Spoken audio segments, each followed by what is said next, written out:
Hi hello friends, ఇవాళ chicken గ్రేవీగా ఎలా చేసుకోవాలో దాని రెసిపీ ఇప్పుడు ఎలా వండుకోవాలో దాని గురించి చూద్దాం. చికెన్లో అయితే ఉప్పు, కారం, పసుపు అన్నీ వేసి చక్కగా మనం దాన్ని కలుపుకొని కాసేపు పక్కన పెట్టేసుకున్నాము చికెన్ని. ఆ తర్వాత వచ్చేసి 2 టమాటాలు అండ్ పచ్చిమిరపకాయలు ఒక 3, ఉల్లిపాయ అన్నీ వేసి మనం గ్రేవీ చేసి పెట్టుకున్నాం. తర్వాత ఒక చిన్న బౌల్ పెరుగు అండ్ ఇప్పుడు ఆల్రెడీ మనం చికెన్ కలుపుకున్న దాంట్లో సాల్ట్ వేసుకున్నాం కాబట్టి ఇక తగినంత సాల్ట్ వేసుకోవాలి. గరం మసాలా 1 స్పూను, కొంచెం గసగసాలు, తర్వాత వచ్చేసి ధనియాల పొడి 1 స్పూన్ అనమాట. తర్వాత అల్లం చిన్నులపై పేస్ట్ ఒక 2 స్పూన్లు అండ్ పచ్చిమిరపకాయలు ఒక 3 తీసుకుందాం మళ్ళీ కర్రీలోకి, అండ్ కరివేపాకు, కొత్తిమీర. ఇప్పుడు మనం అది ఎలా రెడీ చేసుకోవాలో చూద్దాం. పెరుగు కూడా మనం ఇందులో వేసుకొని కలుపుకుంటే చికెన్లో టేస్ట్ బాగా వస్తుందండి. గ్రేవీగా కానీ ఆ టేస్ట్ కానీ పెరుగు ముక్కలకు బట్టి చాలా టేస్టీగా ఉంటుంది. చూడండి, ఇలా మనం కలుపుకోవాలి, బాగా ముక్కకు పట్టేలా కలుపుకోవాలి. మనం ఇలా కలుపుకున్న మిశ్రమాన్ని ఒక 1/2 అవర్ పక్కన పెట్టుకుందామండి. మనం ఒక పాత్రను పెట్టుకొని అందులో 3 స్పూన్స్ వరకు ఆయిల్ వేసుకోవాలండి. నేను ఇందాక చూపించాను కదా టమాటా, ఉల్లిపాయ అండ్ పచ్చిమిరకాయ పేస్టు. ఇప్పుడు ఈ ఆయిల్ వేసి మనం బాగా ఫ్రై చేసుకోవాలి. అంటే మనం ముందుగా వేసిన ఆయిల్ పైకి తేలేంత వరకు దీన్ని ఉడికించుకోవాలి. చూసారుగా ఫ్రెండ్స్, ఆయిల్ అంతా మనకి పైకి తేలుతుంది. ఇప్పుడు ఇందులో అల్లం చిన్నులపాయ పేస్ట్ యాడ్ చేసుకున్నామండి. మనం ముందుగా తీసుకున్న అల్లం చిన్నులపాయ పేస్ట్ దానిలో యాడ్ చేసుకోవాలి. బాగా కలుపుకోవాలి అది కలిసేదాకా. మనం అల్లం చిన్నులపాయ పేస్ట్ అనేది పచ్చివాసన పోయిన దాకా మనం కొంచెం ఫ్రై చేసుకోవాలండి.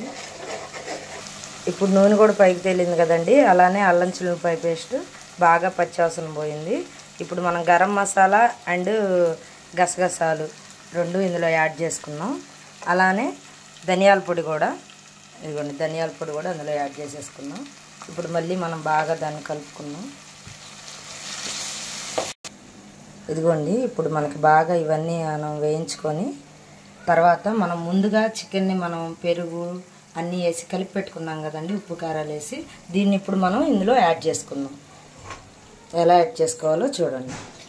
ఇదిగోండి, ఇవన్నీ మనం 1/2 అవర్ పాటు మనం నానబెట్టుకున్న ఈ చికెన్ అంతా తీసి మనం ఇప్పుడు ఇందులో యాడ్ చేసుకోవాలి. అలా యాడ్ చేసుకున్న తర్వాత బాగా అవన్నీ కలిసేలాగా బాగా తిప్పుకోవాలండి. మనం బాగా కలుపుకోవాలి.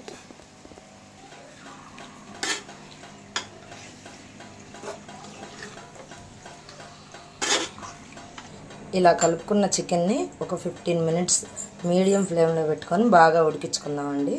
అప్పుడు అన్నీ చికెన్కి బట్టి టేస్టీగా ఉంటుంది. ఇదిగోండి, మా వంట పనిలో మేము ఉన్నాను. ఇదిగో మా పిల్లలందరూ ఇదిగో ఇట్లా చేసేసారు హాలు. ఇప్పుడు మళ్ళీ వంట అది పొయ్యి మీద వేసి 15 మినిట్స్లో అది ఉడికేలోపు ఇదంతా క్లీన్ చేసుకోవాలన్నమాట.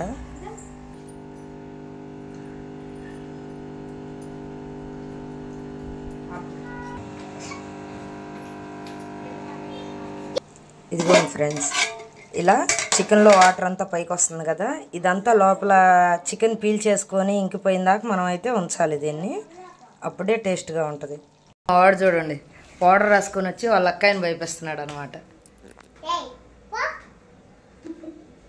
మధ్యలో ఒకసారి మనం అది కూర అడుగంటిపోకుండా ఇలా కలబెట్టుకోవాలండి. ఇదిగోండి, అక్కడ కూర పొయ్యి మీద వేసి అది ఉడికే గ్యాప్లో మళ్ళీ ఇదంతా క్లీన్ చేసేసాను. చూడండి ఫ్రెండ్స్, ఇందాక ఎలా ఉందో ఇప్పుడు ఎలా చేసాము, ఇది మా పని. ఇదిగోండి ఫ్రెండ్స్, మనకి చికెన్లో నుంచి ఇలా ఆయిల్ అంతా బయటకు వచ్చేస్తుంది కదా, ఇలా ఉడకబెట్టుకోవాలి. అలా అయిన తర్వాత మనం ముందుగా తీసుకున్న కొత్తిమీర కడి దీని మీద ఇలా వేసుకోవాలి. అంతే ఫ్రెండ్స్, మన గుమ్మగుమ్మలాడే టేస్టీ చికెన్ రెడీ అయిపోయినట్టే. మనం ఇంకో వీడియోతో మళ్ళీ కలుద్దాం. మా చికెన్ రెసిపీ ఎలా ఉందో మీరు కామెంట్ చేయండి.